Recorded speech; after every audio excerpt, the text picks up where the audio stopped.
tayo nagkakamping sa bundok. Tapos makakalimutan natin magdala ng kaldero. Yung kaldero namin, pagod yung kaldero namin siya. Nilalagay na lang natin siya dito. Sa, ano na ito mga kabro. Yan. Nilalagay na lang natin sa plastic. Yan mga kabro. Medyo ano yung kulay niya. Hindi ba yung kulay nga siya, ano na siya, yan, kapagay na natin ito mga kabro. Tapos, yan. Kaya natin dito siya. Nilalagay natin siya dito mga kabro. Yan siya. Yan. Tatali lang natin siya dito. Para mamaya pag naluto, madali na siya tanggalin.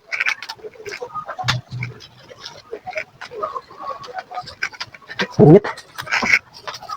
Init ako bro. Subukan natin kung gaano katagal siya maluto.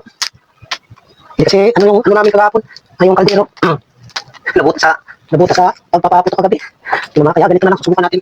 Nangitim na si mga kabro. Subukan natin kung naluluto talaga siya dyan. Kasi alam naman natin pag naluluto na yung sumpo, kung pasayan kasi maliliit na kasi yan, pasayan pa yan. Pag naluluto na yan, mag-iba na yung kulay niya. Magkukulay red na. Yan. Yan si mga kabro. Yan, ano na rin yung ano natin. Oo, nag-unti-unti na siyang unti na yung kumukulay sa mga kabro. Makikita natin yung hindi pala masusunog yung plastic pag inano ng apoy. Hindi pala siya masusunog mga kabro. Ayos pala ito sa mga ano, pag nandun tayo nagkakamping sa bundok. Tapos makakalimutan natin magdala ng kaldero. Susubukan natin ha. Ano rin naman po hanggang dulo yung video ko para makabili naman ako ng kaldero. Para makabili naman ako ng kaldero. Ayan na siya mga kabro. Siyempre pag napanood yung hanggang dulo, magkaroon ito ng earnings. Yung earnings naman, pabili na ako ng kaldero nun. Kasi nawala na yung kaldero ko sa gabi. Sumabog. Yan na mga kabro, yung na yung apoy. Pero paano na siya? Nag-iba na yung kulay ng ano niya.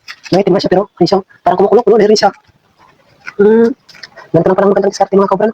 Kaya naman natin yung pag gusto natin ano tayo, magluluto tayo ng sinabaw. Tapos mag-init ng tubig, mag-init ng tubig.